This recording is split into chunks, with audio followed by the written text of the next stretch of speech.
Autorità, gentili ospiti, è per me un grande onore e piacere presentare per l'inizio dei lavori il nostro anfitrione. Sembra ieri quando ai tempi del generale Jean, direttore dell'allora CEMIS, varcavo queste maestose soglie. Da allora moltissimo è cambiato, artefice l'alto ufficiale che ci ospita. Invito quindi ad aprire i lavori per un saluto al podio l'ammiraglio di squadra Giacinto Ottaviani, presidente del CASD, Scuola Superiore Universitaria, e successivamente destinato ad Astra. Grazie.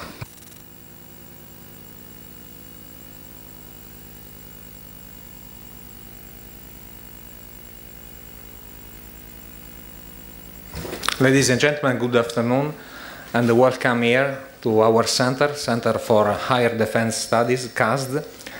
Our center today is both a traditional high-level military education center and a brand new university.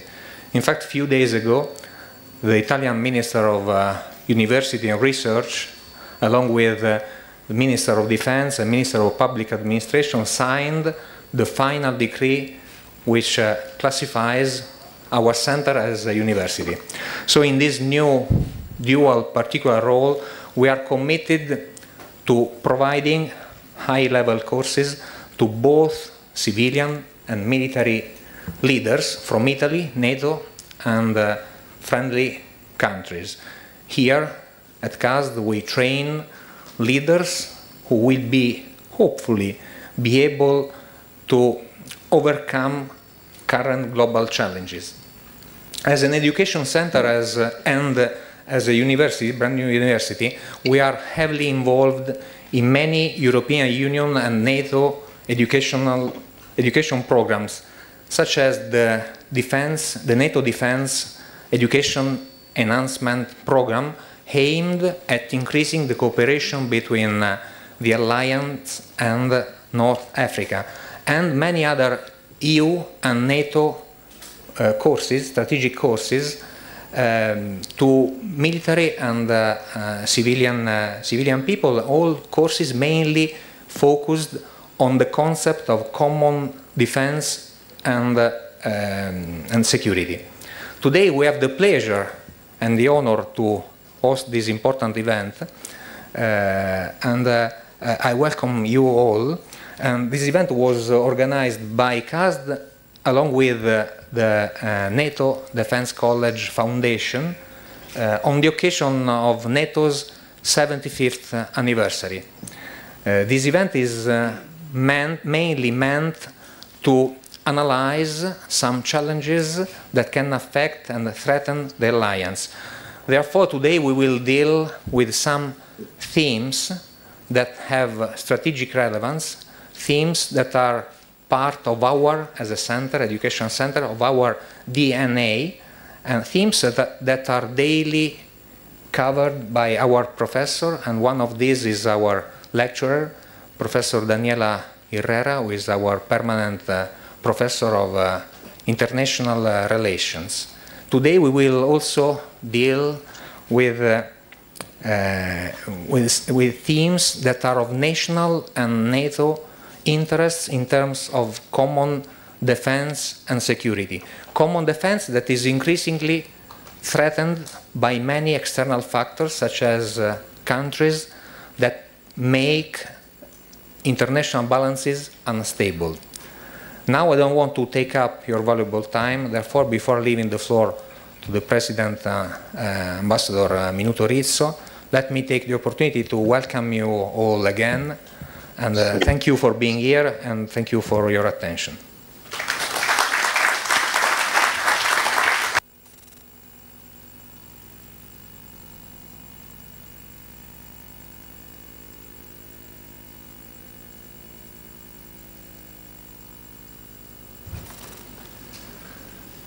Good afternoon.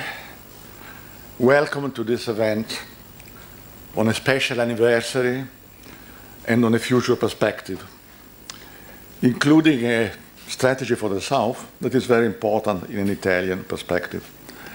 I am delighted to be here at the Centro Alti Studi della Difesa, among friends and competent people, and I like to thank the Admiral for his kind hospitality. And a warm welcome, of course, to the speakers, the moderators, and to the public for being here today in a very hot day, summertime in Rome. So we appreciate that. So why today and why on this subject? We are accustomed to anniversaries, but this has a special meaning because the Atlantic Alliance was born 75 years ago, and it makes it the longest civilian military alliance in history, which is a lot. A project with an historical dimension to put together Europe and North America, what was called the free world, the most relevant democracies. The ambition of this endeavor goes well beyond military affairs. The preamble of the treaty states that the alliance is established to promote the stability and well-being of the North Atlantic area, its people and its partners. Today, the alliance counts 32 members and has survived successfully through various generations, the Cold War and a number of operations. The transatlantic bond has worked well, proving that Europe and North America are a winning ticket. Americans, Canadians, Europeans have acted together, becoming fully interoperable and able to confront any challenge. The present international scenario, ladies and gentlemen, is very different from the traditional one. And this is the occasion, and that is why we are here today, to reflect on the current state of affairs and to find some guidelines, if possible, to look at the future. We live in a fragmented world with new actors, dangerous non-state entities, starting from the Russian aggression to Ukraine, the bloody, never-ending war in Gaza, the attacks in the Red Sea, the tensions in the Indo-Pacific. More than ever, the international community needs security providers. This is what we discuss today with a spirit of respect for different opinions at a scientific level, and looking at these problems with different angles. We are honored, I feel personally honored, to have the best possible speakers and moderators as it is in our tradition, and also I'm very happy to meet here old friends from NATO 20 years ago or more. So they took the pain to come to Rome for this event, I think. The first panel will focus on issues concerning NATO, now with 32 members. I think that it must remain a relevant political actor, but it should not lose in cohesion. A new Secretary General has been named, and defense also, we have to say, has a much larger meaning than it had traditionally. The second panel will take into account the external dimension, and we have to reinforce this. The formulas of the past can help us, but we have to look at a different future.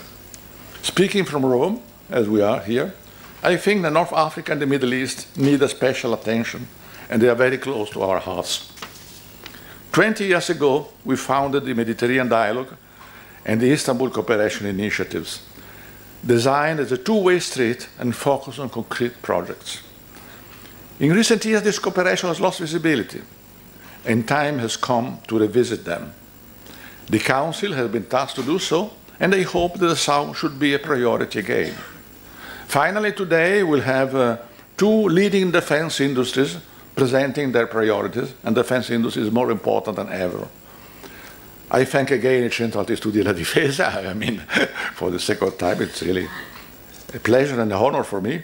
The NATO Defense College, our traditional partner and brother, the Hans-Seider Stiftung, the International Council on Environmental Economics and Development, the Compagnia di San Paolo, Rheinmetall Italia, Leonardo, the Parliamentary Assembly of the Mediterranean, as well as our media partners, AGI, Agenzia Nuova, and Difesa Online, and I thank you for your attention.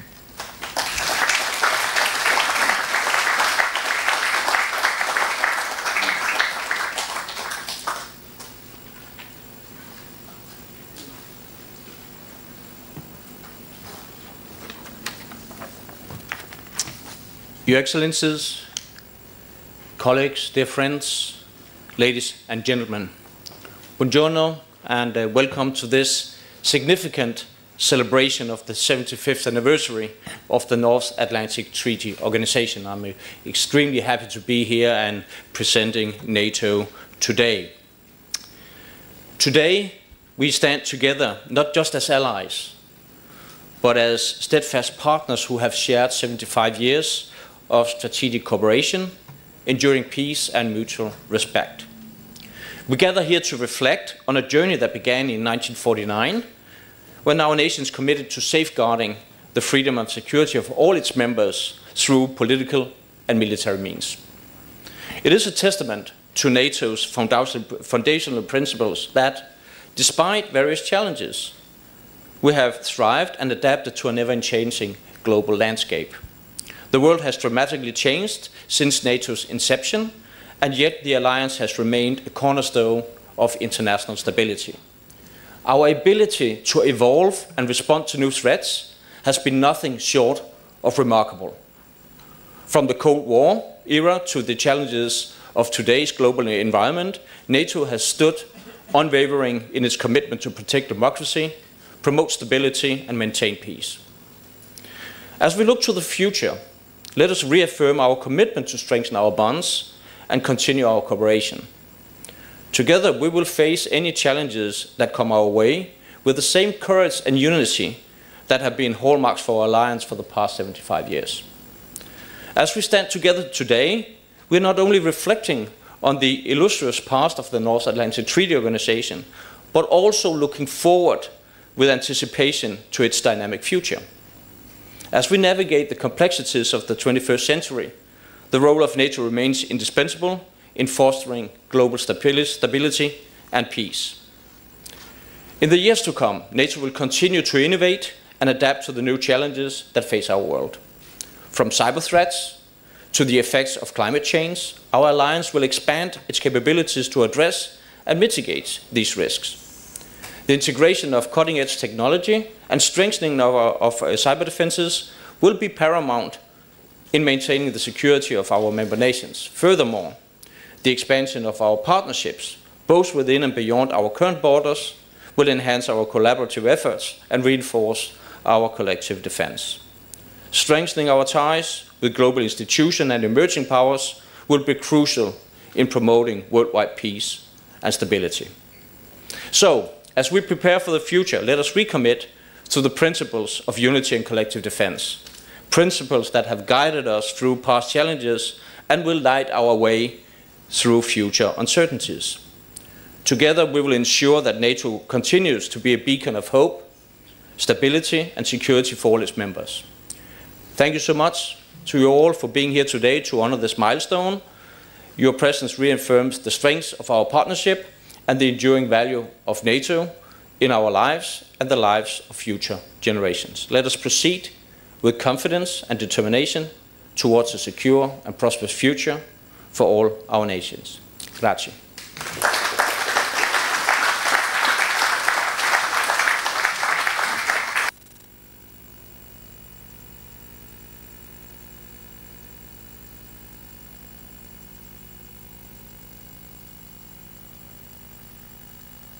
Members of the diplomatic corps, members of parliament, distinguished guests, ladies and gentlemen. On behalf of the Hans Seidel Foundation, I'm very pleased to welcome you to this auspicious occasion. I'd like to thank all high-ranking international experts for finding the time to celebrate NATO's 75th birthday with us in this wonderful city on the eve of the NATO summit in Washington. I'd also like to thank our outstanding partners at this conference for their cooperation. First and foremost, the NATO Defense College Foundation, under the leadership of Ambassador Minuto Rizzo and Director Alessandro Politi. Thank you so much. The head of our foundation's office here in Italy, Ms. Silke Schmidt, has informed me that you've been supporting the Hans Seidel Foundation, the so-called Fondazione Bavarese, for many years with your valuable expertise. I would like to take this opportunity to sincerely thank you for your support. Furthermore, it's a privilege to host this conference in this wonderful venue. Thank you, Mr. Ottaviani, for your kind hospitality. Unlike Italy or France, Germany is not one of the 12 founding NATO member states. Chancellor Konrad Adenauer signed the official accession of the Federal Republic of Germany to the North Atlantic Treaty in 1955, 10 years after the end of war. During the so-called Cold War, the Alliance territory would have been defended at the former inner German border. Germany was a frontline state, similar to Poland today. NATO is crucial for Germany and Europe as it provides a collective security framework, deterring potential aggression and ensuring stability in the region. For Germany, NATO membership enhances its national security, enables it to contribute to international peacekeeping and crisis management. Europe benefits from NATO's integrated defense structure, which promotes political unity, military cooperation, and the capability to respond to global threats collectively. While Germany has committed to increasing its defense spending to meet NATO's 2% of GDP target, there is still scope for improvement in reaching this commitment and enhancing its military capabilities. Given the current security challenges that we are facing, it is absolutely clear that all European partners, and Germany in particular, must take on more responsibility in the collective defense alliance. It is precisely because of this conviction that the Hans Seidel Foundation is supporting today's event. We've brought a prominent German expert to this conference, namely Thomas Erndl, Deputy Chairman of the Foreign Affairs Committee at the German Bundestag. Thank you, Thomas. You've got a very busy schedule. We much appreciate your presence. For those of you who haven't worked with the Hans Seidel Foundation, we are a political foundation headquartered in Bavaria in Munich. We are a hybrid organization that combines the features of a think tank, a public policy trust, or a private diplomacy institution. Our core values are embedded in our motto, in the service of development, peace, and democracy. We've been working in the international arena for more than 40 years and are currently involved in more than 60 countries around the world. 2 years ago, I had the pleasure of opening our office here in Rome, and I'm particularly pleased that we are now celebrating this important birthday together with all these excellent experts and partners under the patronage of the President of the Republic. Celebrating this anniversary is also an opportunity to emphasize the solidarity and the shared values that bind NATO states together. It reminds us that the security of one member state is linked to the security of all members. In the face of new and complex threats, NATO's role is more important than ever. Let us use this 75th anniversary of NATO as an occasion to renew our determination to work together for a more secure, stable, and peaceful world. Finally, I'd like to thank all the helping hands who've been organizing this conference and who ensured that everything will work smoothly. Thank you very much for your kind support. Thank you everyone for coming, and I wish us a successful conference. Thank you. Grazie.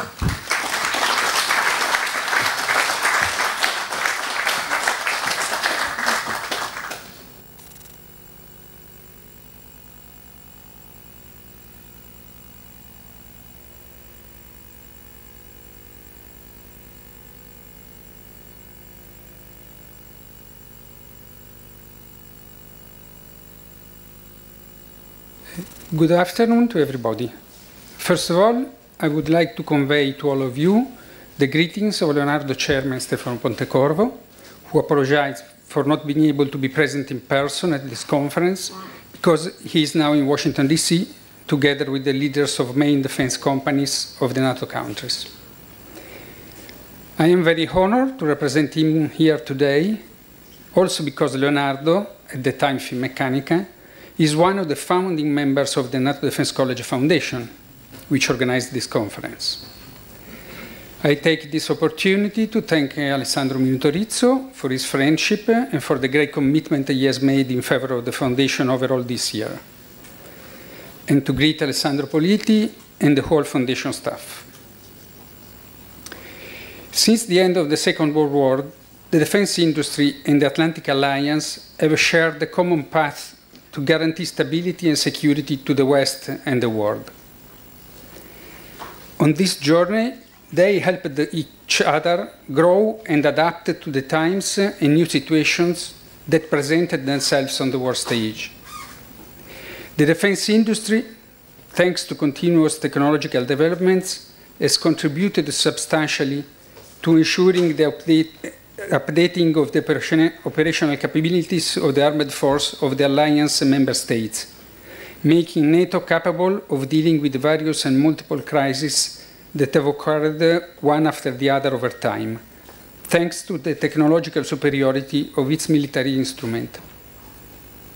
This is also confirmed today in Ukraine, where, thanks to the weapon systems supplied in Non c'entro niente.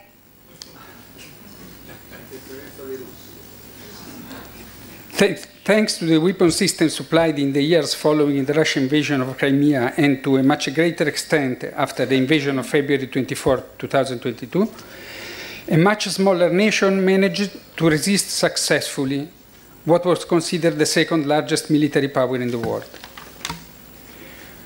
On the other hand, NATO, by proposing increasingly stringent interoperability requirements, necessary to have a uniform albeit composite military instrument, has pushed the defense companies of the member states toward greater and more effective industrial collaborations and sharing of technologies.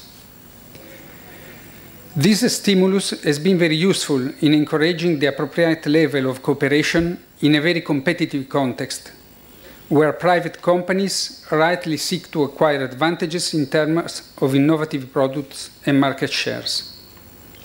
The right balance between competition and collaboration is essential to have a defense industrial base in the West that is capable of beating competitors at an international level and that at the same time developing supranational programs that individual states could not carry out on their own. NATO and Leonardo are in fact contemporaries. We celebrated our 75th anniversary just last year. It can be said that we together went through the second half of the last century, facing the Cold War, the end of the Soviet Union, and the bloody conflict in the former Yugoslavia, and the first quarter of the new century, which began with the 9/11 and the war on terrorism, and continued with the global economic crisis, the pandemic, and now Russia's invasion of Ukraine and the dramatic October 7 with the consequent war in Gaza. To some extent, we can say that we grew up together. NATO has gradually welcomed the new members, becoming more and more European with the progressive entry of the countries that left the Warsaw Pact and finally Sweden and Finland. Leonardo, from a conglomerate of national companies operating in very diverse sectors, aeronautics, defense, transport, energy, electronics, has become a high-tech multinational company focused on aerospace, defense, and security. In these 75 years, the paths of NATO and Leonardo have crossed several times in the field of programs and technologies. Over time, Leonardo supplied NATO with most of its air and missiles defense radars, developed the NATO computer incident response capability for alliance cybersecurity, created the satellite ground segment on European territory, actively took part in the 30-year Alliance ground surveillance program. However, to be meaningful, anniversaries must not so much celebrate the past, but rather reflect on it to build the future. At last year Vilnius summit, there was broad consensus within the alliance on the need to maintain a technological edge over adversaries. To this end, NATO has recently equipped itself with a couple of tools to promote and develop the development of emerging and disruptive technologies by industry, the NATO Innovation Fund, NIF, and the Defense Innovation Accelerator for the North Atlantic, DIANA. The aim of these two initiatives is to promote cooperation between traditional defense industries, dual startups, and venture capital funds, and to finance the initial developments of emerging technologies of NATO interest, including artificial intelligence, big data processing, quantum technologies, autonomy, new materials, energy propulsion, and space. Leonardo is on the very same page regarding these objectives. The 24-28 industrial plan just presented envisages the strengthening of the core business thanks to investment in research and development in highly technologically intensive areas, such as digital continuum, cloud, computing power, resilient broadband communication, security by design, and artificial intelligence. The events of recent years have led many European Union member states to increase their defense budget. Looking at the overall defense spending of all NATO countries, the contribution of European countries increased from 27% in 2021, before the Russian invasion of Ukraine, to 32% this year. The process of consolidating common European defense has also received a significant boost. The European Union is implementing a series of initiatives to support research and development and innovation activities in the defense and security sector, to standardize operational requirements, and to harmonize military procurement at a national level. This process, if continued effectively, could promote the integration of the defense industrial base within the European Union, improving its efficiency and competitiveness. The strengthening of the European pillar of NATO, also from an industrial point of view, is very important in an international context of great uncertainty, in which even democratic institutions struggle to manage nationalistic impulses and populist protest. From one side, a more solid and compact Europe of defense will help NATO carry out its role as a guarantor of common defense. On the other hand, a modern and reliable European defense industry will offer NATO the tools and capabilities needed to meet the challenges of today and tomorrow. Thank you, and enjoy the conference.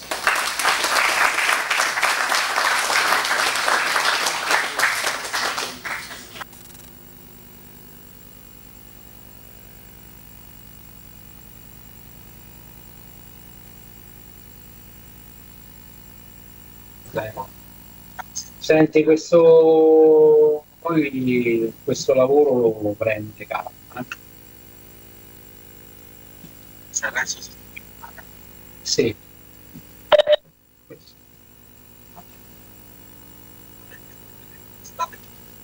Sì, tutto fino a tutto settembre. Ok, ciao anche a te, ciao.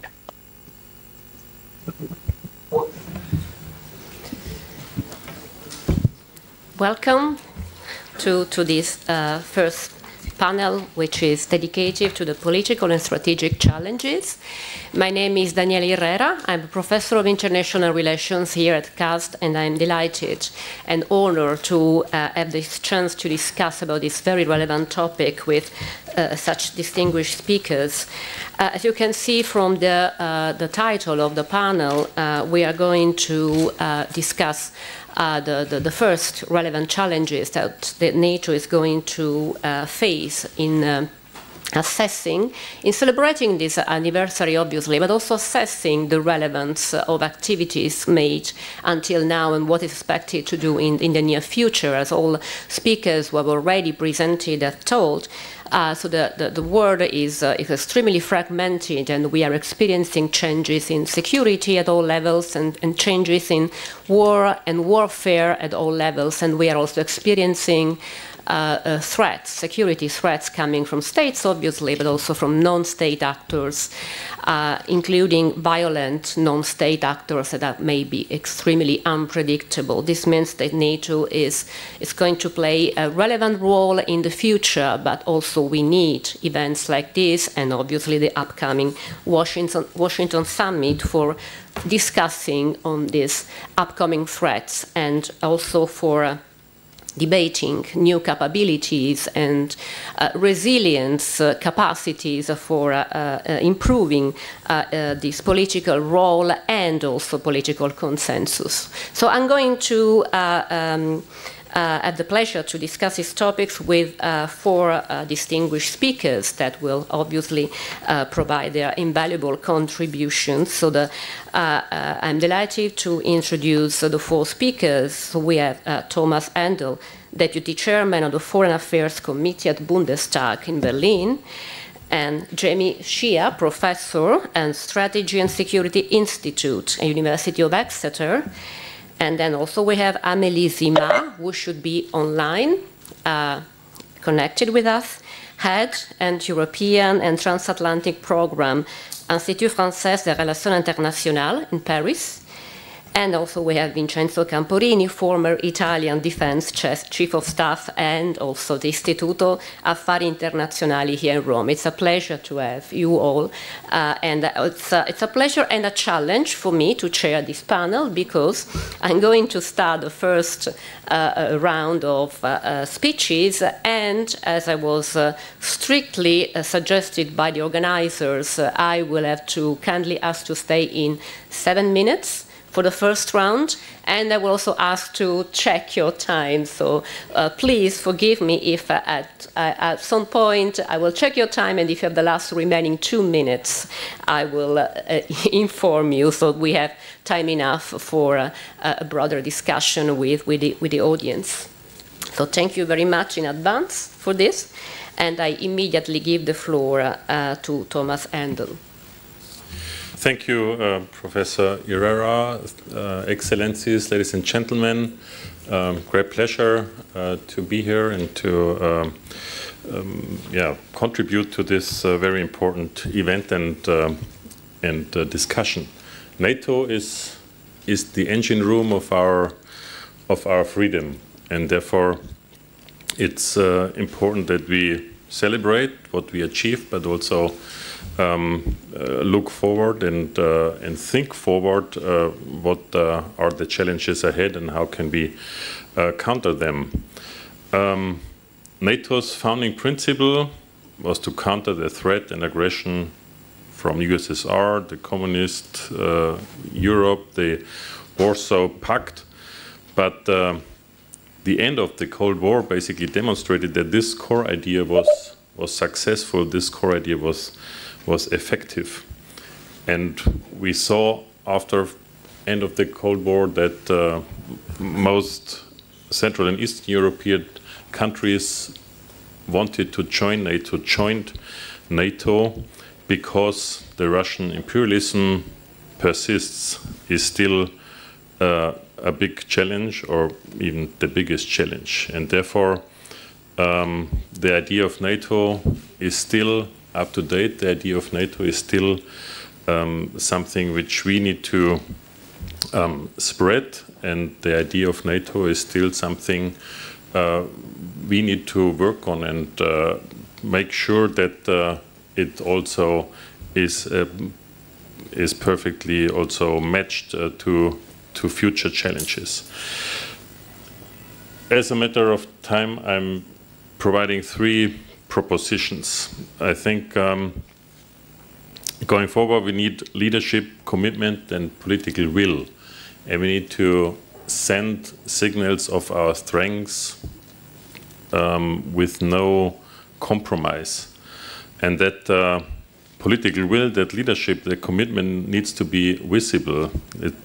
And we have challenges. We have countries like Slovakia, Hungary, Turkey, and so on, which are maybe not always fully helping to send these signals of unity, these signals of strength.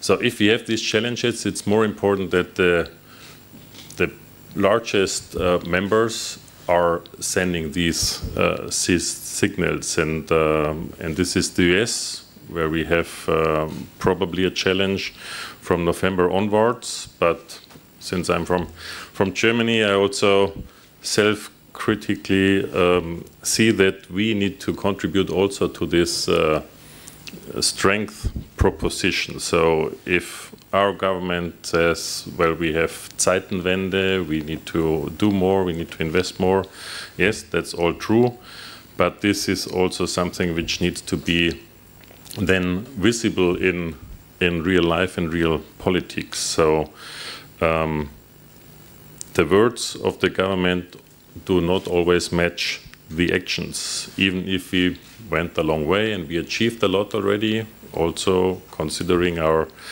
history and the defensive behavior in the past. But still, I think there can be more, but it's important to have really words and actions fully aligned. So leadership, commitment, political will.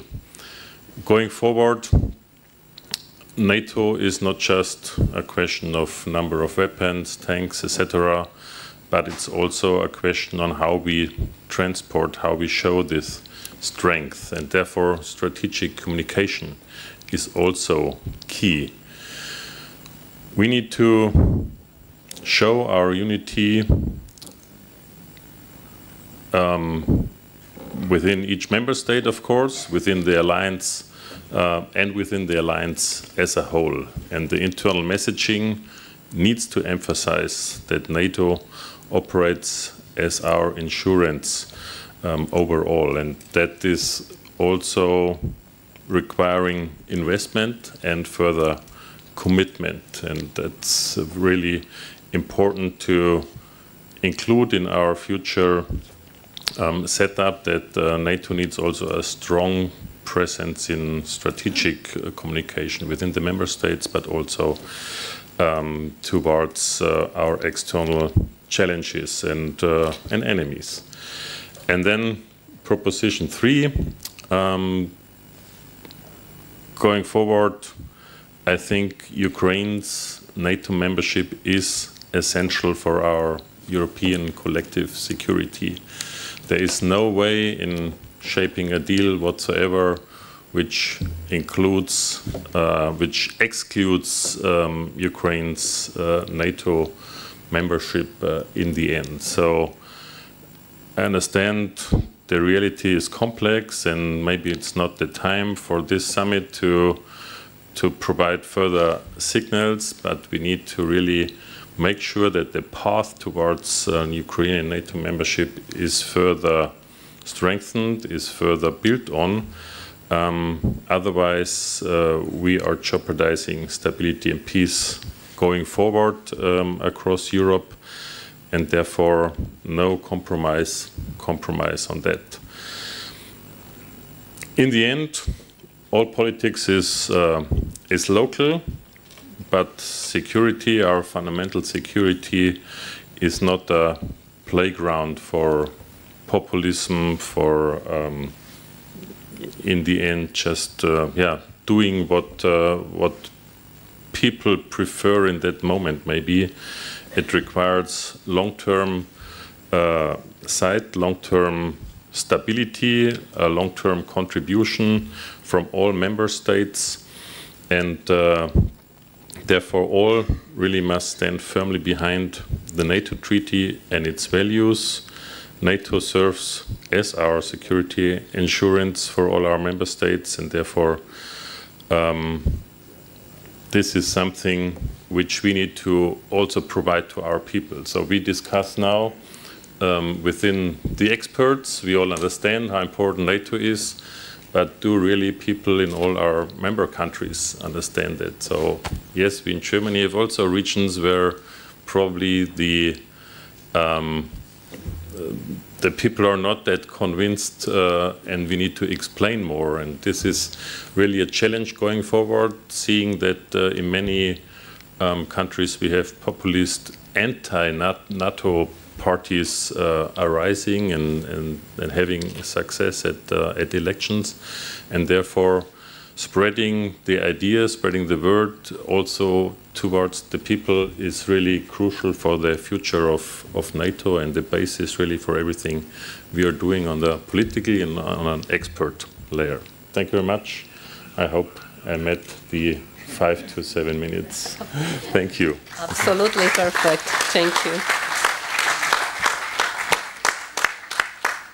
Thank you very much, and please let me, if I may, underline these two of the keywords you use, commitment and political will, which indeed cannot always be taken for granted. It is true that we need to communicate rightly to people, but at the same time there is also a lot of political commitment on the part of states, which means on political elite, which cannot always be taken for granted as another point that we need to discuss. So thank you very much, and I now give the floor to Professor Scheer. Madam Chairman, thank you very much for the kind introduction. 7 minutes is a difficult discipline. Normally I'm still on my jokes routine after 7 minutes, which is what people normally come to listen to me for, but obviously no time for that today. But I must thank Alessandro Milito-Rizzo for inviting me. He invited me many times during the COVID period to come to Rome. When it was a little bit like that song from the Eagles, Hotel California. If you were in London, you could check out any time you liked, but you could never leave or get back. So delighted that period is behind us and to be here today. When I was thinking about what to say today, I found myself rereading Shakespeare's Macbeth. And there's a scene from Macbeth where the ghost of somebody that Macbeth and his wife have murdered, Banquo, turns up at the coronation banquet and completely, of course, destroys the happy occasion. And the reason I quote this as an introduction is because I think as NATO looks to its summit in Washington tomorrow, there are sort of 4 presidents who are going to be sort of there. 1 in present, Zelensky, 3 in spirit, Trump. He still likes to call himself president. There, of course, is Putin, and there is Z. And like Banquo's ghost, these sometimes uninvited people are the ones that you need to impress most if you're going to be successful. So what would be a NATO strategy to make, for example, Zelensky smile more? Well, I agree that one of the key things, given that at this summit, NATO will not be able to give Zelensky a date for accession or a definition of the conditions to be met or a timetable. The key thing is that the alliance sort of develops a strategy for how it sort of solves this fundamental contradiction. That on the one hand, it cannot invite Ukraine to be a member during wartime, because that would mean a conflict with Russia. But to say that NATO can only join in peacetime gives Putin an incentive to prolong the conflict. So how do we find a way forward? I think secondly, what's going to be very important is that at a time when NATO finally, and I've called for this for a long time, is going to set up this command in Wiesbaden to take over the day-to-day coordination of the military supplies and the training effort. How does NATO make that a game changer in terms of ramping up the level of support from what we've had in the past? How do we reduce, for example, the 140 different weapon systems that Ukraine has to a much more interoperable, lower number where maintenance is going to be easier? The Ukrainian army is becoming tired. It's been in the trenches for 2.5 years already. How does NATO train up 500,000 new Ukrainian troops quickly and put them in the field? And how does the short-term effort, of course, of being able over this summer and autumn to repel the Russian advance and put Ukraine back in a strong defensive position, how do we transition from that to the longer-term effort of taking Ukraine into a military force which is totally Western equipped and Western standardized, integrated into NATO? I think there's going to be good news on air defence with the 7 Patriots, but also funding. How do we go from the current 40 billion annual funding level to a multi-year funding system, so that we really make this summit into the bridge to the future Ukraine in NATO that we're talking about. I think the summit will be successful if we can make Putin smirk a little bit less than he's been doing of late. And I think part of this is going to be able to demonstrate that NATO really is able now to defend its territory every single inch against any kind of Russian provocation. But clearly there's still work to be done. General Cavaioli last year in Vilnius came up with his regional defence plans. Many big exercises that Italy has participated in, like Steadfast Defender, have been testing NATO's ability to implement those plans. Every country now has its particular role and capabilities. But the conclusion from that is that NATO is going to need between 35 and 50 additional brigades, additional air defence, additional cyber defence, additional artillery, and the ability to process data. And so how do we translate that into a new series of force packages for NATO, which could be a driver for a new spending target to be adopted in the Netherlands next year of 2.5%? And to put less of a smirk on the face of President Putin, how does NATO, working with the EU, demonstrate that it's able to build up more resilience against Russian hybrid activities? If you look at the last year, there have been about 20 different types of Russian hybrid warfare campaign against the West. NATO, at least in Washington, will deal with one part of that, which is the protection of underwater maritime cables. When we look, of course, at President Trump, he shrugged his shoulders at the recent presidential debate when he was asked by Biden, would he be willing to keep the US in NATO or not? So how do we make Trump not shrug his shoulders in future? Well, one clear thing is, of course, the Europeans to keep up this effort they've been making over the last 2.5 years to integrate their defence and build up more European defence cooperation. Trump appreciates strength. And therefore a strong Europe is the best way for him to see the value of NATO. So in a way, contrary to what many people have said, European strategic autonomy is not the way to weaken the transit link, but the way to strengthen it. And I would very much hope that the new European leadership, when it emerges, will adopt the notion of Euro bonds to finance more the start-up of production lines in European defence industry, that it will carry on with the various programmes, particularly the new European Defence Industrial Initiative, opening up, for example, public financing from the European Investment Bank, reducing the very difficult criteria, particularly on environmental sustainability, which often holds up private funding in European defence as well.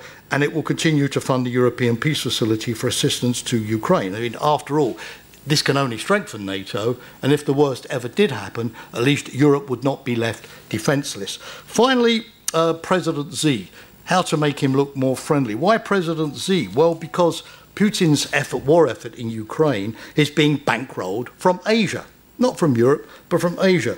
According to the CIA, in a report this week, Russia is receiving 70% of its machine tools and 90% of its microelectronics from China.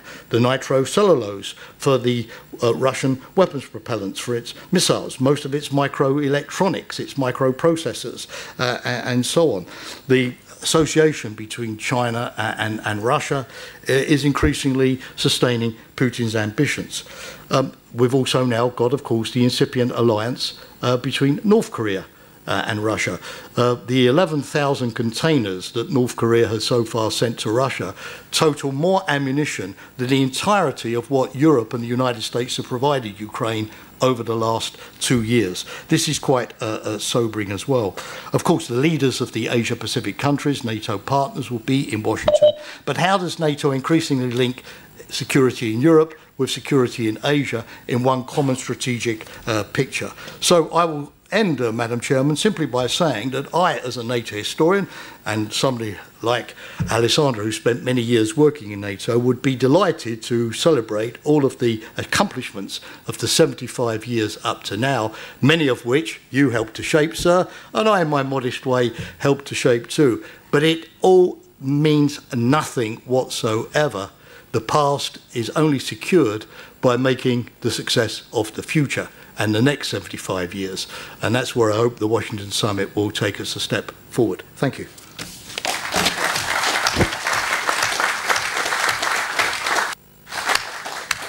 So thank you very much, Professor Shia. And also, I'm impressed to hear that even peace times can be very difficult.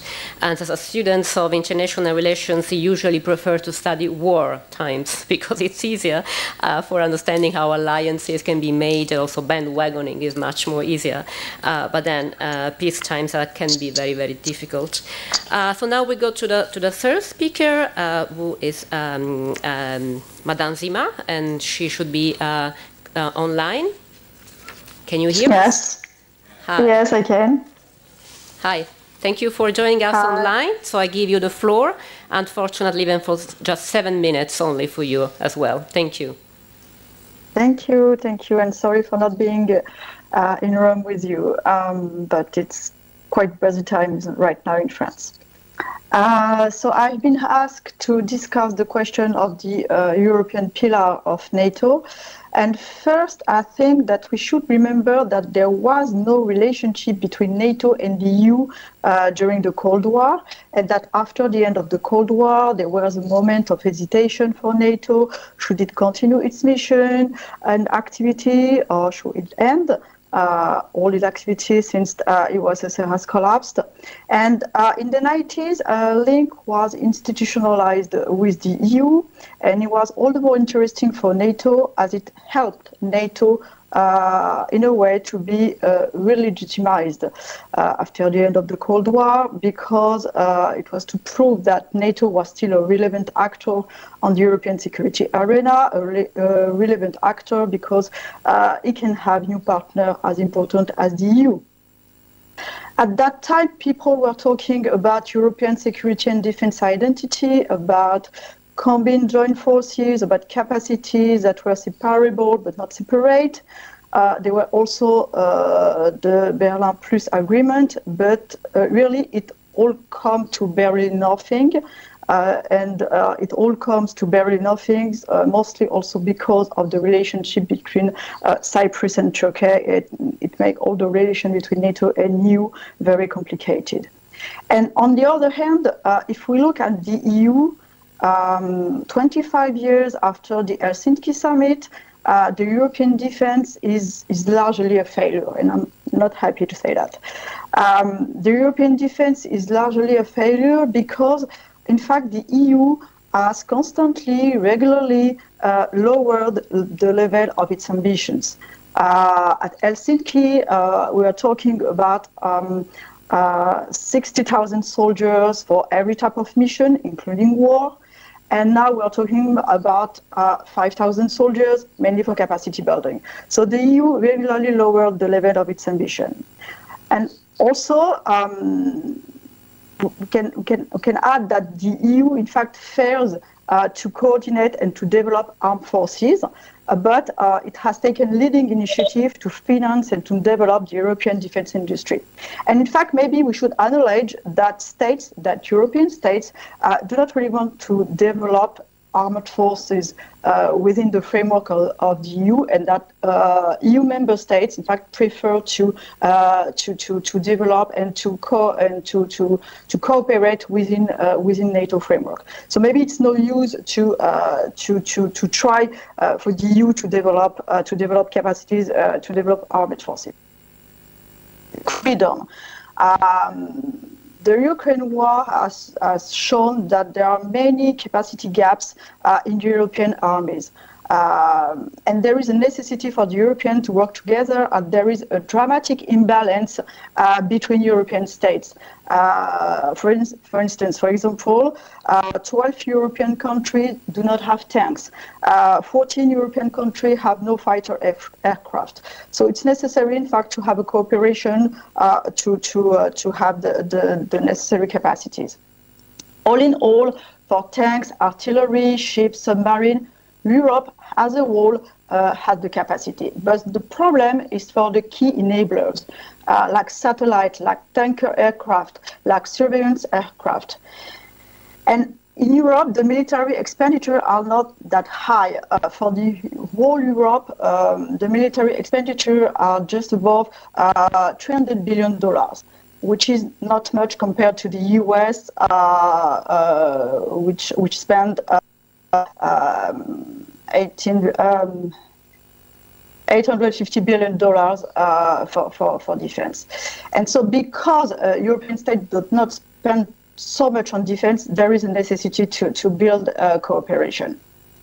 And finally, also, Europe should understand finally that there has been a change in the US grand strategy.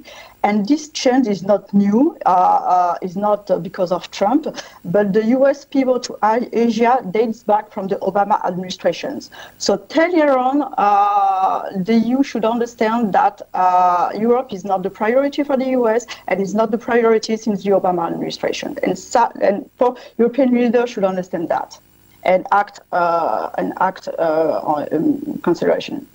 And finally, and I will end on that, there is also, if we talk about European pillar, if we talk about Europeanization, there's also the question of NATO commandments. And 3 out of 6 are led by American. I mean, Izmir, Ramstein, and Naples, not to mention Saccio.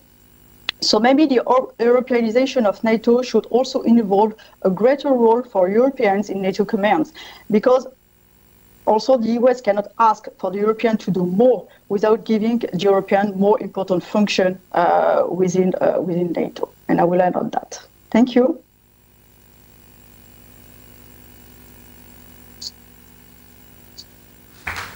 So thank you very much, Madame Zima, for this very interesting reflection on the EU defense policy, which is indeed part of the debates and level of policymakers, but also on scholars, and is part of our research as well. So there are several political considerations that we can do, obviously, as for this failure, as you mentioned, the failure of the EU defense policy, the failure of a grand strategy on the part of the EU, which is still missing, and in several policy fields, but as for the one we are considering today, which is defense policy, obviously. And also, it is clear that there are several implications on defense industry for member states, and so this is part of the discussion as well. So thank you very much. And now I'm delighted to give the floor to General Camporini for his contribution. Thank you. Thank you. Thank you for inviting me to talk about the issue of NATO and the alliance in this specific anniversary. I would love to be optimistic, but it's very difficult to be optimistic today because we are facing so many problems, and Shia has very eloquently spoken about that. The point is that if we know the problems, we are likely to find solutions. But sometimes we hide the problems, and we have no solution for that. Let me start talking from capabilities. There are things which we can do, things where we excel, but there are things which we cannot do. We are unable to do it, at least right now. The first thing which comes to my mind is the production of weapon systems, the production of ammunition.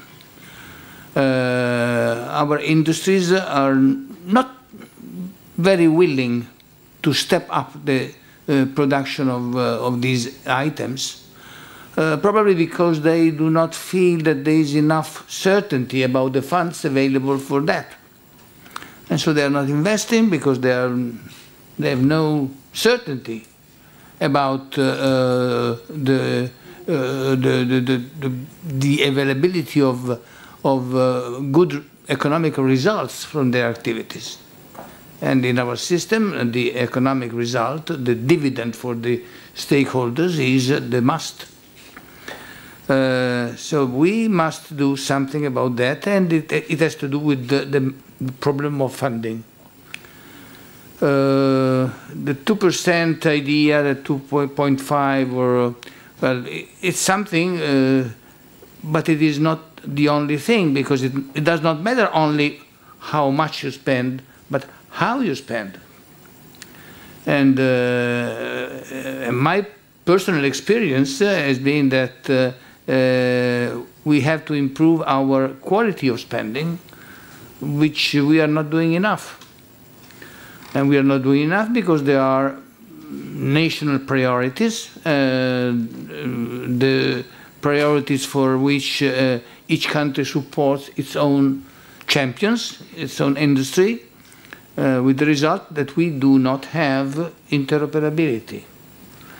The point is that something is working on to improve interoperability, but we are missing interoperability. Think of the gun of the Challenger and the gun of the Leopard. The two barrels are different. They cannot employ the same ammunition. And this is something which creates an enormous problem for the operators, for the Ukrainians. Enormous. Funds have to do with the issue of burden sharing. But this is also a debatable problem, because it is true US are spending the double, 3 times what many countries do in Europe. But I make also another consideration. How much of the European spending goes to American companies? And this should be taken into account. And this is a political issue. From the operational side, maybe it's a good thing. I was a fighter pilot on the Starfighter, which was common to most of the European countries. We were really interoperable. It happened to me that I had to land for a very serious emergency in Belgium. I parked my aircraft, and the following day I was able to take off again. This is not possible today. Maybe it is possible for some of the countries which today have the F-35. But commonality of systems is something which we have almost totally lost. And we have to not make progress, to remake it again. And then, just to end my remarks, a couple of issues. When I hear the expression European army, well, I am a very strong supporter of European capability. I am one of the 4 drafters of the Helsinki Line Goal. But when I hear people talking about a European army, and I'm talking about political leaders, I'm not talking about the common people, my immediate reaction is asking this guy, well, tell me something about the NATO army. Do we have a NATO army? No, we do not have a NATO army. We have a NATO command structure to which countries provide forces in order to operate. And we can do the same thing in Europe. The point is that we have no political leadership. NATO can work because NATO knows what to do. European Union does not know what to do.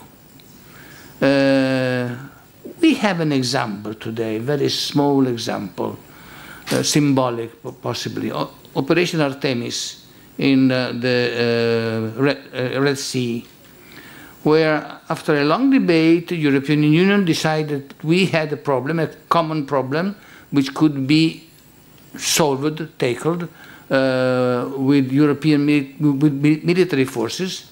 And so it was decided that under the European flag we could have ships sail into that area and operate in order to take care of the problem.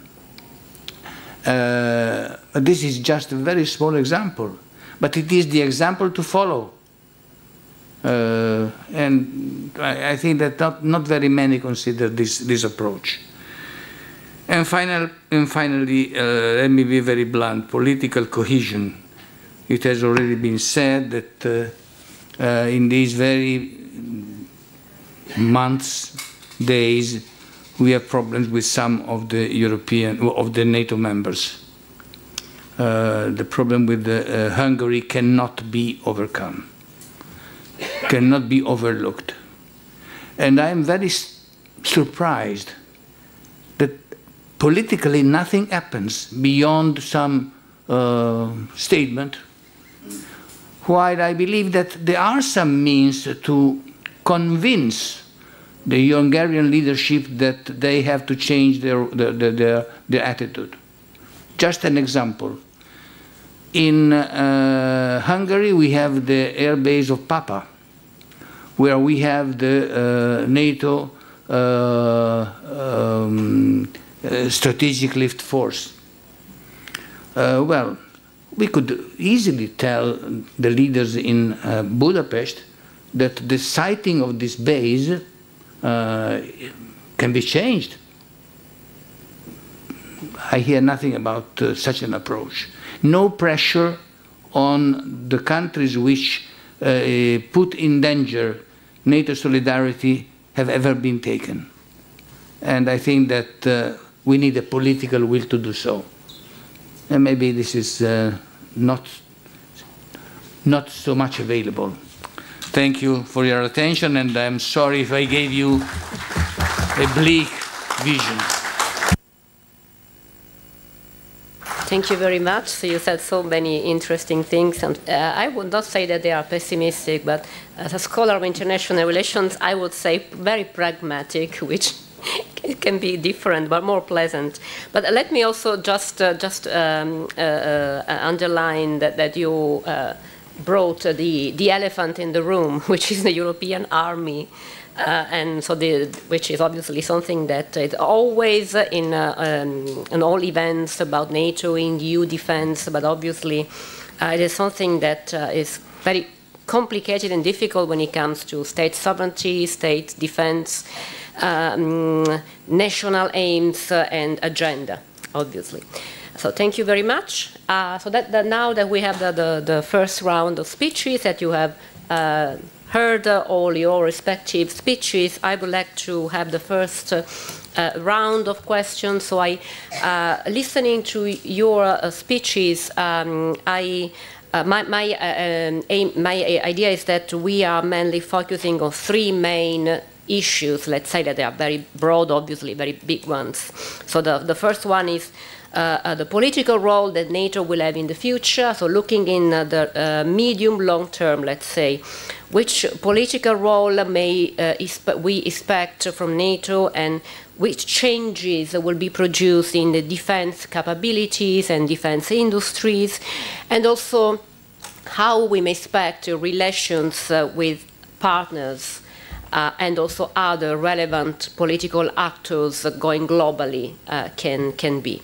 And so I kindly ask you all to pick those things you want, because now I cannot give you 7 minutes, but I was told 3-4, so let's say 4 minutes before opening the floor to questions. And I apologize in advance for being so strict, but I just followed the rule at the end.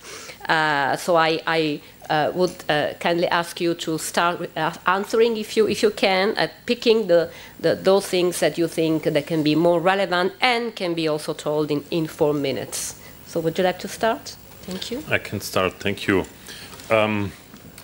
Level of ambition was already mentioned when it comes to EU. I think we don't have time to think about ideas going forward. Of course, European army, other European capabilities. It's all important, but I think we have to concentrate short term really on what can be realistically achieved, and on the national level we need to make sure the capabilities are there. I'm fully aware or fully in line with we need to spend our money better. It's not that little money we spend altogether in Europe in defense, but it's too fragmented. And so I think a commissioner who is helping to coordinate is something we should do. That's really very important on a short term to have a better interoperability in what we source. I mean, even if what we learned when we provided the howitzers to Ukraine, the Netherlands version and the German version, actually with the same name, are not compatible with each other. That's really crazy. So going forward, we need to really align on that. So do the things on a short term which can be done, and provide the political will and support to do that. So this is very important. Political will translates in the end into enough money. This is still important, and then of course get the best out of the buck. That's the next step then, and then all other things are thought to be later in my view. Partnerships in the Pacific, Japan. I think it's a pity that NATO is not aligned on opening an office there. Again, this is all sending signals of weakness, and we need to really act from a position of strength. We need to send signals of strength to all our challenges, to all our enemies in the end, and that is absolutely crucial. So we shouldn't have debates on such maybe simple questions. I would leave it on that and provide also things open for that. Many thanks. I think it's a great question. Very briefly, I would say for NATO that there is a kind of paradox here, because on the one hand, the Russian invasion of Ukraine has given everybody the impression of a sort of NATO come home, back to basics, collective defence. It's all about Central and Eastern Europe, a little bit like where we were during the Cold War, and about, obviously, what we were talking about, improving and increasing NATO's regional defence capabilities. But if you look a little bit further, Ukraine has sort of changed global politics as much as it's changed the situation in Europe between NATO and Russia. It's brought Russia and China closer together. I was talking about this. There's now an alliance between Russia and North Korea, including a nuclear dimension, helping North Korea to improve its own nuclear missile capabilities, all because of Ukraine. It's brought Russia and Iran closer together as well. And we've had the fallout in terms of the global south voting with us or against us in the UN General Assembly. We've had the fallout of the energy crisis, the global supply chain situation, food supplies to Africa through the Black Sea. So suddenly, if you're going to handle a regional crisis, you've got to handle the world at the rest of the time. And I think the first conclusion for NATO is military security and economic security, regional politics, global politics are coming closer together. And if you can't handle the broader hinterland where much of this activity is taking place, it's going to be difficult to defend yourselves in Eastern Europe. Secondly, and again I raised this, but when you've got global tension, your adversaries set out to destabilise you in myriad different ways, looking for weaknesses. We've had, telecommunications lines being disrupted, pipelines being disrupted. We've had accusations of fires being deliberately started. We've had an increasing cyber attacks. We've had disinformation campaigns. We've even had 22,000 civilian flights over the Baltic being disrupted over the last year because of the jamming of GPS signals. And there's now a case in the International Telecommunications Union under the United Nations calling on Russia to stop doing that. And of course, to handle this kind of stuff, you can't do it with NATO alone. You've got to have the European Union, the UN, the International Telecommunications Union, the private sector helping you with cyber attacks. You've got to look at civil protection, civil defence.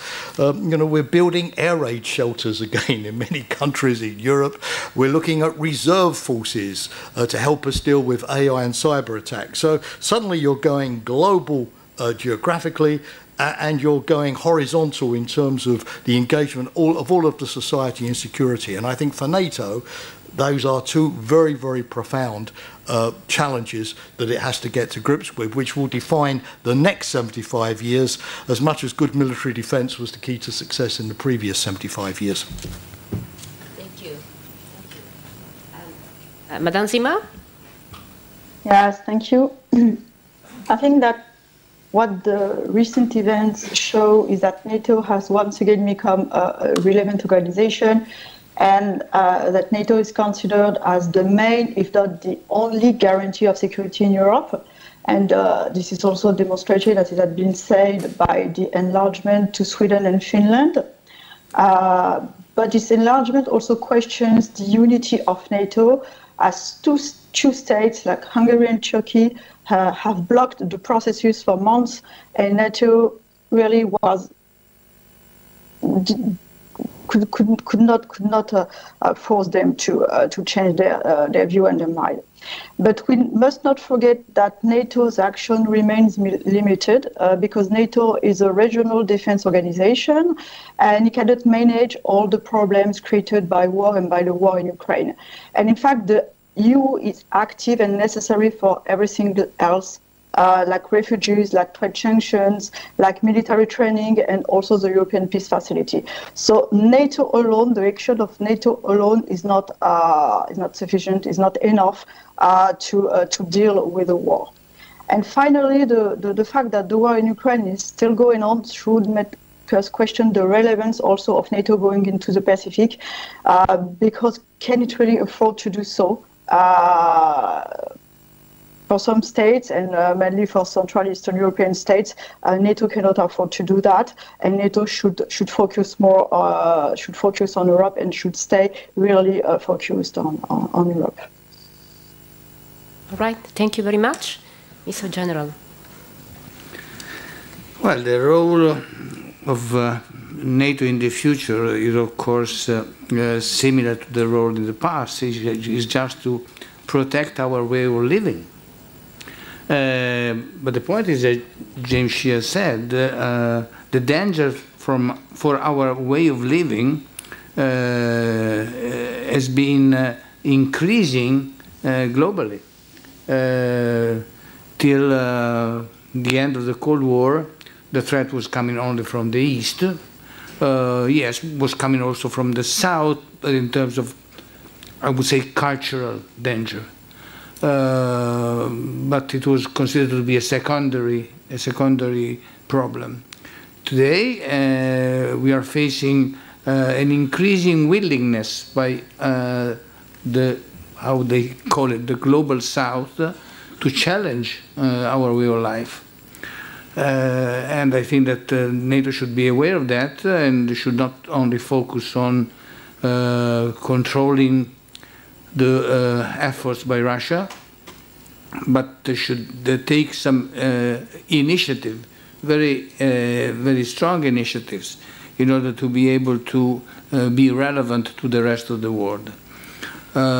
Which does not mean that NATO should be ready to fight outside the conventional area, but to keep the type of relationship which enhances the capabilities of our partners outside our area to react. Well, this is something which should be done, and I think that something is being done, not enough, but let's consider the JICA program, which includes Japan together with UK and Italy. This came as a surprise, but it is a good surprise. And this has enhanced the cooperation between that part of the world and this part of the world.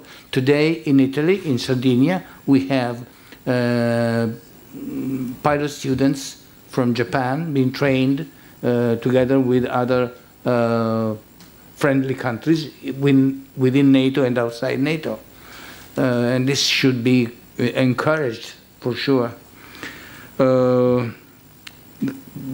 So this gives an answer also to the need to go beyond the borders, the traditional borders of NATO. But let me end with a final thought. What is power? Power is not only capabilities, power is a state of mind, because you need capabilities, but if you are not willing to use them, if you are unable, politically unable to use them, well, the result is zero.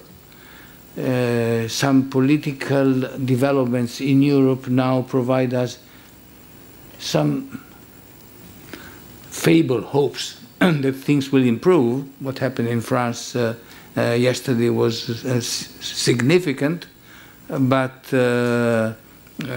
we should reinforce the capabilities of our political leaders to provide the right arguments to the public opinion, and not to let them in the hands of those who invade us with fake news and fake arguments. This is a different type of war which is taking place right now, and we should fight this war. Thank you. Thank you very much. So we had a second very insightful round of contributions. So now we have time enough for a third one, so we open the floor and we collect questions. Please. We should have microphones.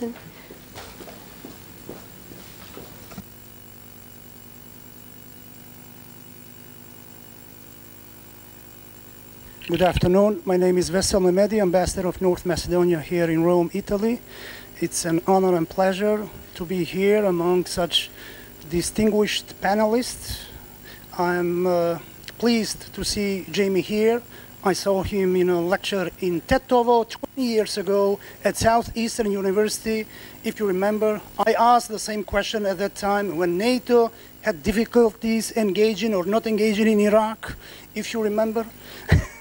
Now, not to take much of your time, I have one question for non-Italians, because the general here is an Italian and he's going to be subjective, but I have another question for him. But I would like from Jamie and for Andrew and from the other colleague that we have online, the theme of this conference by NATO Defense College Foundation, headed by Minuto Rizzo, Ambassador, is NATO Beyond 75.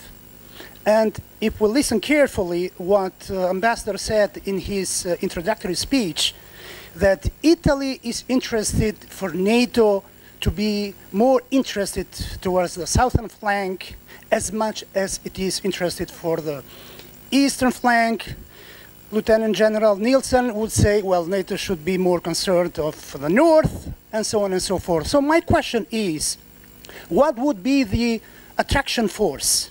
What would be the political shock or even military shock in the south in order for Italians to be happy that NATO should be more concerned to take care on equal level towards the south as it does towards the east and towards the north, far north, and so on and so forth. So what needs to happen in order NATO Beyond 75 to concentrate even more towards the south, because as our friends Italians are claiming that there is a threat and a challenge coming from the south. And for the general, I'm not a military guy, and my apologies if my question does not respond to your knowledge, but you talked about that we don't have sufficient funds to produce ammunition, to produce weapons. It's my feeling that NATO has more spent money on science, on scientific projects, on scientific research. And do you believe that NATO will head towards that direction and lacking even more producing ammunition and funds and even soldiers? And we see what is happening in Ukraine, because they will concentrate even more on science, even more on drones, even more on something else, and we will be still left without production of ammunition and so on and so forth. So do you have any advice to NATO countries with regard to if there is a disbalance between science and field weapons, field soldiers, and so on and so forth? So thank you very much. Thank you, Ambassador.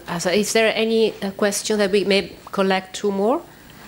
General Diella, and one more there.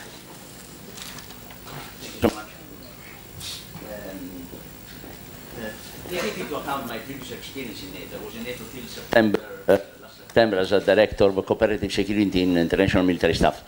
I totally agree about the Stratcom.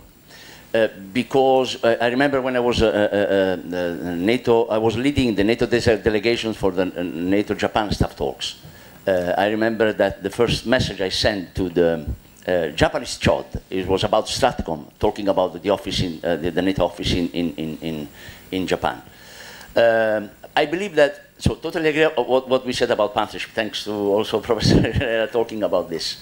I believe that we are missing maybe the most important news from the new strategic concept 2010 and strategic concept in Madrid. Cooperative security, crisis prevention and management, and deterrence and defense are working together. This is what to achieve the collective defense. So they are complementary. I believe that we are missing this, because sometimes when I was in Brussels, sometimes it seems to me actually working, pedaling on a free wheels, waiting for some political will to do more with partnership and partners. So consider that again we are missing the most important innovation in the new strategic concept. The three core tasks are complementary. In your opinion, what NATO should do in considering more the cooperative security as a complementary core task to achieve the collective defense? Thank you. Thank you. And there was one more question, please.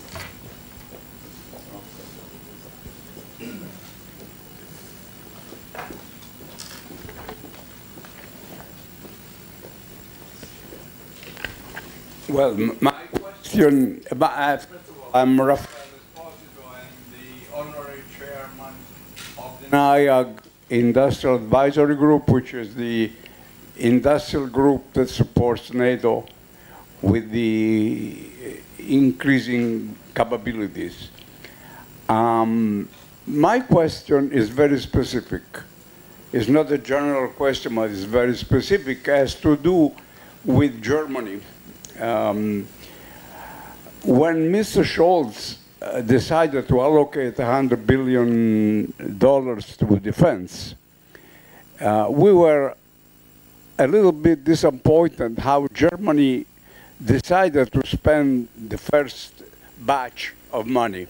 If I remember correctly, went essentially to the F-35, which is, of course, well known, and we understand why, and also in the beginning of a European program, so it was called by Germany, for air defense, including which was called the Sky Shield. Now, my question is, and I support General Camporini argument that we should try not to give too much money to other countries outside Europe. The Sky Shield was basically built on existing equipment and also was a research program. So it was a mixture of the two. And it was, at the moment, is funded by many European nations and is not funded by the EU, to my knowledge. So my question is, what is the reason in Germany for creating this system, ignoring in a way what France and Italy had available and well-tested systems, which I'm sure you know. Okay, this is all I wanted to ask, because to me is an important question of how European nations want to go forward at the NATO level, but using at the best our own technology and systems. Thank you very much. Thank you. Is there any last question? Okay, so we have many questions to answer, so I kindly ask all to make the last round of answers. So would you like to start? I can start. So, first of all, maybe I start in opposite order. European Sky Shield. I mean, it's always a question of, okay, working and debating, spending time to get the best and optimized solution. I complained about political will, which translate in not having enough money, etc., etc. So in this case, there was political will, there was money, and yes, it started as a national initiative, finding other partners and including other partners. So it's not the optimum, but we in Germany had really a lack of air defense, a comprehensive air defense. So I think it's a positive signal that we started closing that gap. And then you have always political questions. Israel, Arrow 3, I mean, it's definitely a good system. It's available. So we went for that. Then we have own developments, the IRIS system, which is also applied in Ukraine. And then there's the third layer, which needs to be developed. So overall, yes, you always can criticize why isn't that a common European achievement or a common European initiative. But the other question is, do we have time for debates on really finding the best and optimized solution, or is it also okay, maybe as an intermediate step, to go forward, push for solutions, and then later integrate it? I think in case of air defense, it's also possible to integrate many systems into one control and sense system. Apart from that, yes, the 100 billion, I guess, was a good sign. Now we see that the approach is too little. When we fight it against COVID, the granularity was always 200 billion. Maybe that would have been the right order of magnitude also going forward. Now we have a big debate on finding further funding, but I think, and you may have heard about our debt rules, in the end, it's a question of priorities and not a question of debt rules. So that is also a clear message. Then the other question was innovation. Your question about what are innovative ideas for comprehensive deterrence in the end. So innovation is a question of structures. It's a question of EU and NATO alignment in the end, but the innovation itself is also very important. I think the war in Ukraine today looks different than 2 years ago. The reports about how they use drones, artificial intelligence, etc., need to be considered. So we definitely need to invest more in that and draw our conclusions for what that means also for NATO capabilities and NATO deterrence. And then last question, southern flank. Well, it's not just north, east, south, it's also space. So we have a lot of challenges going forward, and the question is probably not what needs to happen so that we pay attention to that southern flank, but more, are we prepared for every case which we can imagine, and we have the proper preparation for that. I mean, NATO is brain dead a few years ago, was just not the right wording at that time, even because we just missed the developments we basically, or the Baltics and all Eastern European and Central European countries saw, and Russia, and somebody obviously didn't see it. So better prepare for everything in the end. Yes, setting priorities, but having really a full comprehensive approach in mind, and that includes also the eastern situation, not of course the eastern, but also the southern situation. Thank you. For my part, Ambassador, great to see you again. Thanks for remembering Tetovo. I must say, in 20 years, you have aged much better than me. Your hair is still brown. I can't claim that. Good to see you. Thank you. When it comes to the South, yes, I mean, the problem in any organisation is that it's always easy when you're dealing with one problem in one place at one time. But because something new happens, it doesn't mean the old problems magically disappear. I have, as a think tanker these days, I have to write articles every week. And last week I actually wrote one on keeping an eye on terrorism, because it's quite interesting that now nearly 90% of terrorist attacks are occurring in Africa. 90% of the victims are also coming from Africa, and in the wake of Libya and the collapse of the caliphate in 2017 in Syria, we see groups like ISIL and Al-Qaeda reimplanting themselves in the Sahel, in Mozambique, you know, in northern Nigeria. There were suicide bombings in northern Nigeria this past weekend. And of course, they're going to take advantage of the enduring conflicts in DRC, in Sudan and elsewhere. And of course, we're going to face the criticism that we want African support to deal with our problems in the north, but we don't invest much time and effort in trying to help the Africans to deal with their conflicts. 5 million people have died in the Congo, 5 million in the last decade. Nobody really knows that. So I agree, don't take your eye off the ball, because these groups will eventually have the means and the resources to launch attacks in Europe. But we're starting from a bad position, because we haven't invested. Russia with Wagner under its new name, China, but the UAE, the Saudis, many other actors, Turkey have also now taken out positions. And many of our old security partners, Niger, I saw that the Germans had this past weekend to terminate their agreement with Niger. The French have gone, the Americans have gone. So we have to rebuild our political relations and regain trust.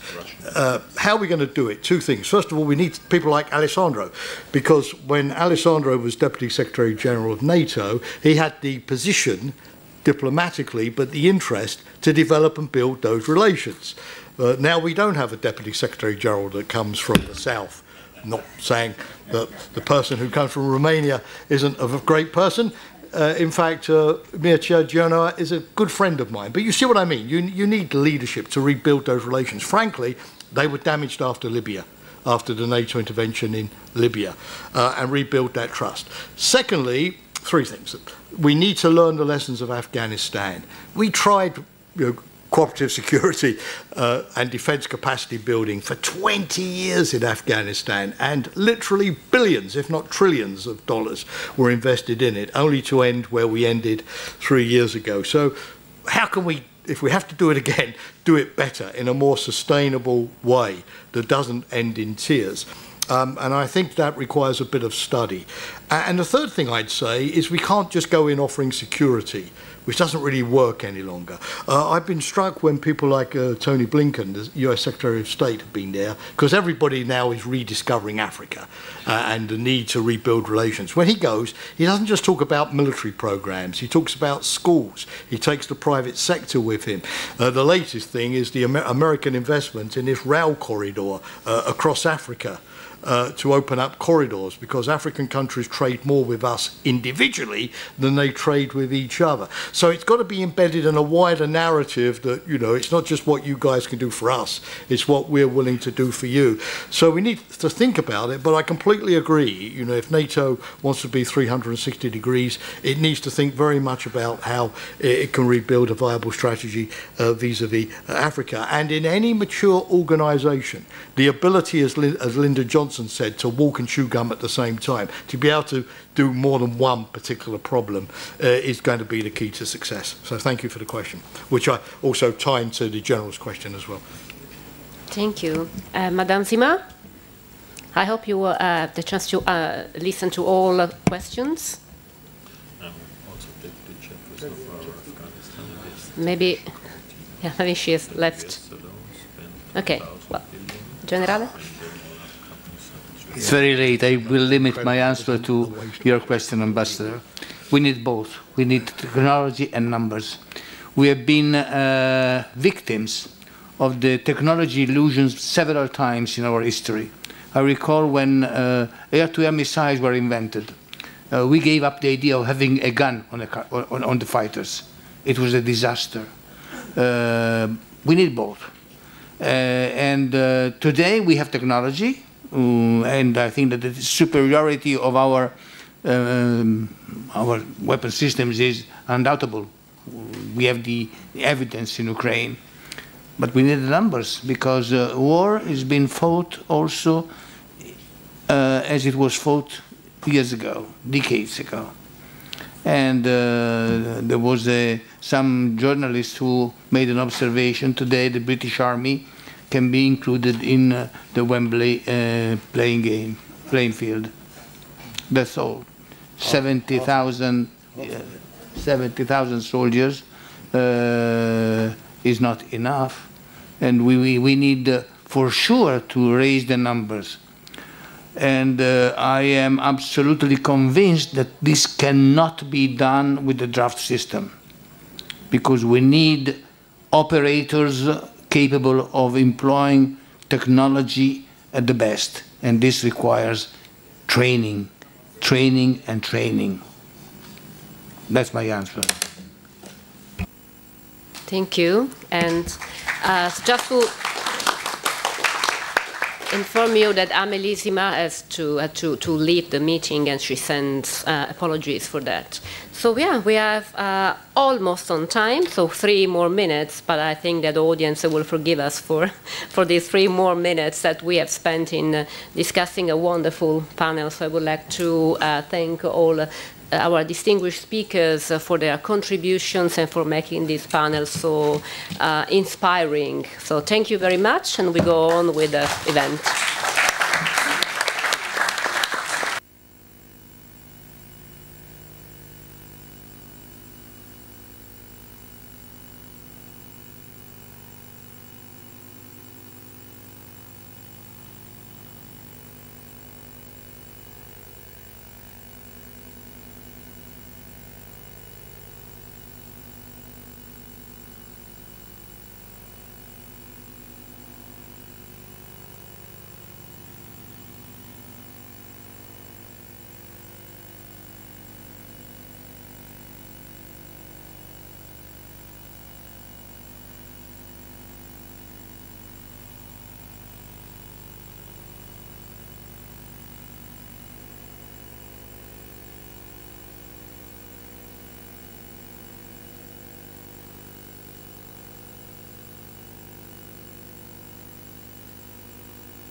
Pensavo che possiamo spingere.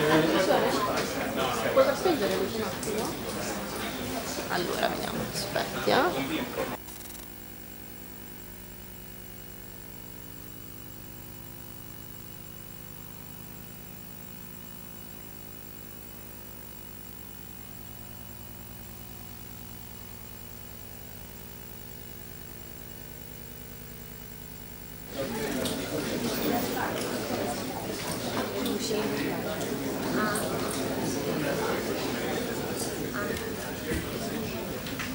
Take place.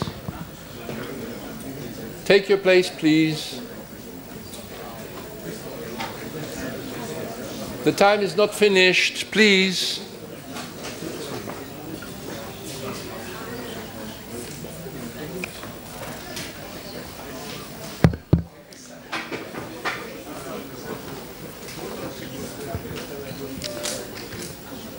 So, good afternoon, and again, thanks a lot for this invitation.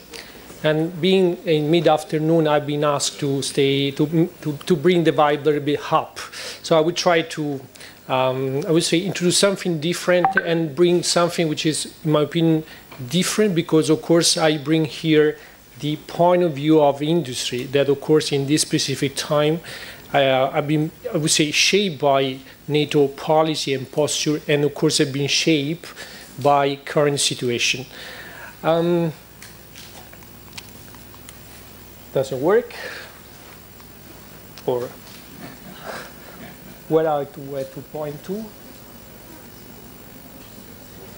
Okay, okay, we come back to manual manual button as usual, and even here doesn't work.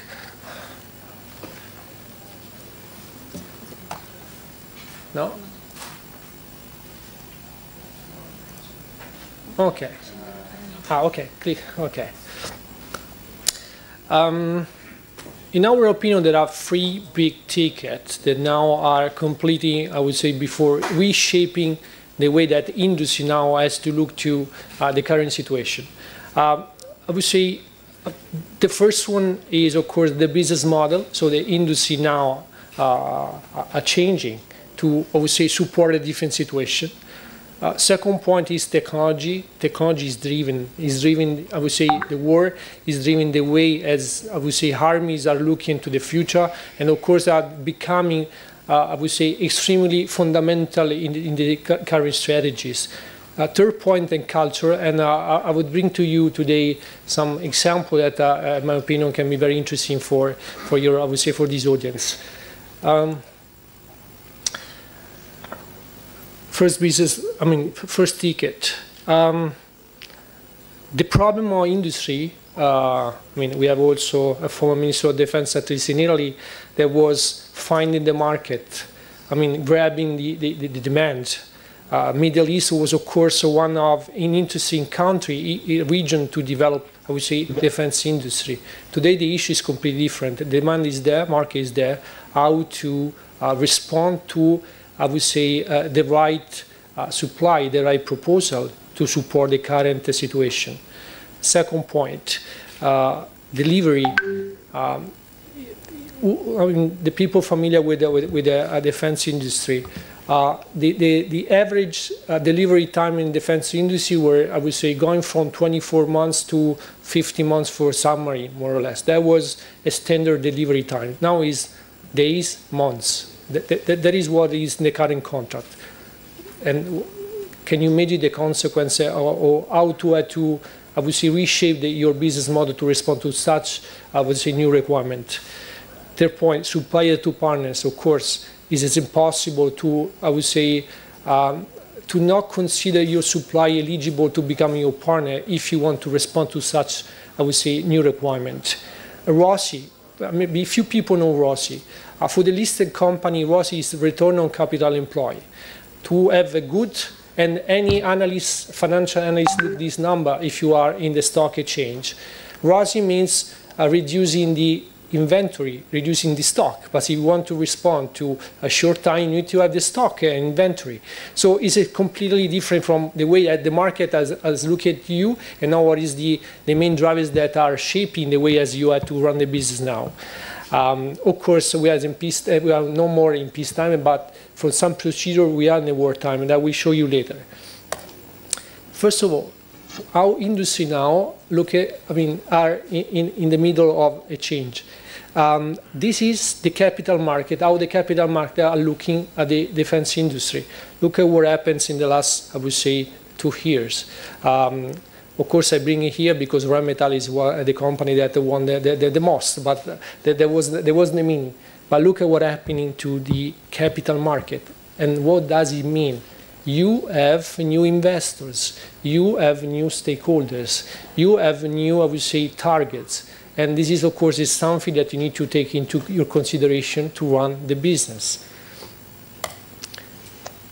Second point.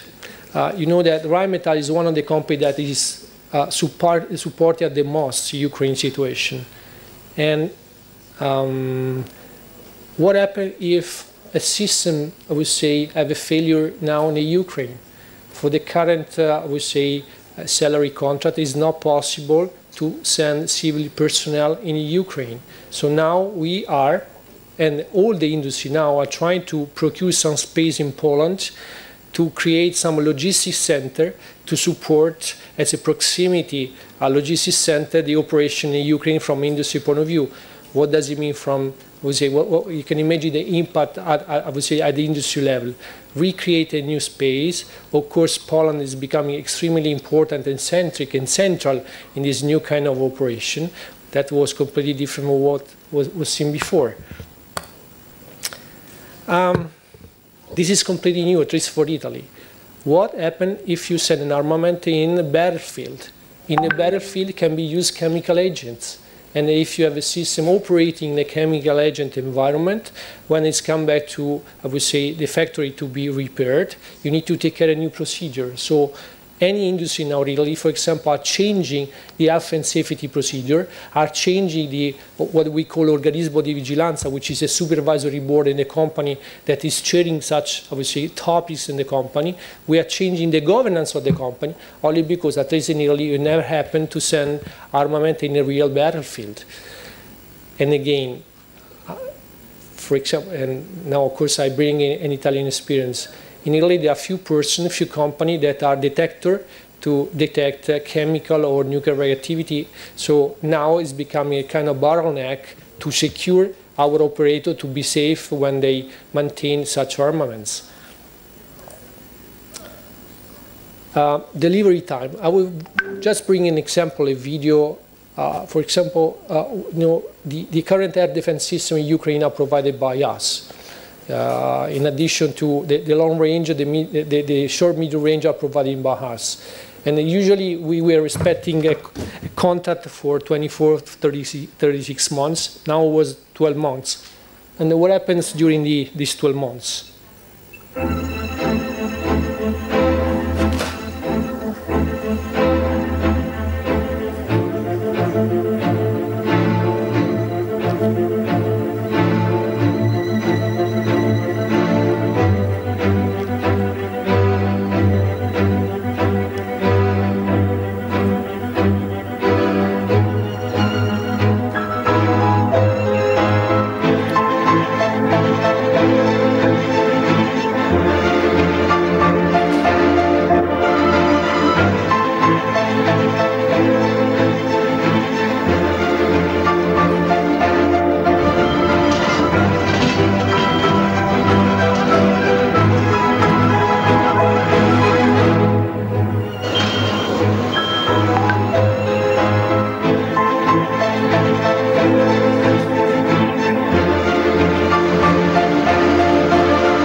What was good for us that the factory is Roma. This is the most capable air defense system for the short range, and we did it in 12 months. And we did only because our inventory was full. And I come back to the point that was the beginning, how the current situation is completely shaping the business model. Second point, second big ticket, technology. I think everyone here read what happened last week. No one can do it alone. We want to create the European defense. European defense means industrial aggregation, means doing the things together. And of course, it's also against a little bit the European, I would say, the policy where actually we are the competition commissioner that is, I would say, is trying to not making some aggregation happening. However, if we want to answer and respond to current requirement, no one in, at least I would say now we are in the European and NATO context, can do it alone, because the level of investment will be so huge and no one can support and afford such, I would say, investment. Last week we did it with Leonardo. So Rheinmetall Leonardo are teaming up to create the most advanced, I would say, defense land cluster in Europe, only for one purpose, to support NATO in what is going to be the new operation requirement in the real battlefield. Technology. Just because I was mentioning the alliance between Leonardo and Rheinmetall that was on the land sector. And I'm glad that also the General Camporini maybe can remember such picture. So the threat was from the down. So the problem in Iraq was the IED, the improvised explosive device. So all the industry, all technology was trying to address this problem, finding a solution, provide to army, I would say something to protect the, I would say the tanks or the vehicle from, I would say from the bottom. So now it's from the top, completely opposite.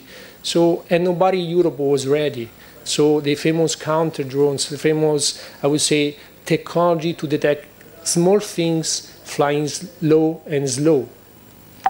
And they were now actually proven technology, mature technology to support the current operation. So again, a new challenge in industry, how to react fastly and quickly to provide by technology, by, we say, competence solution to support and protect people during the real operation.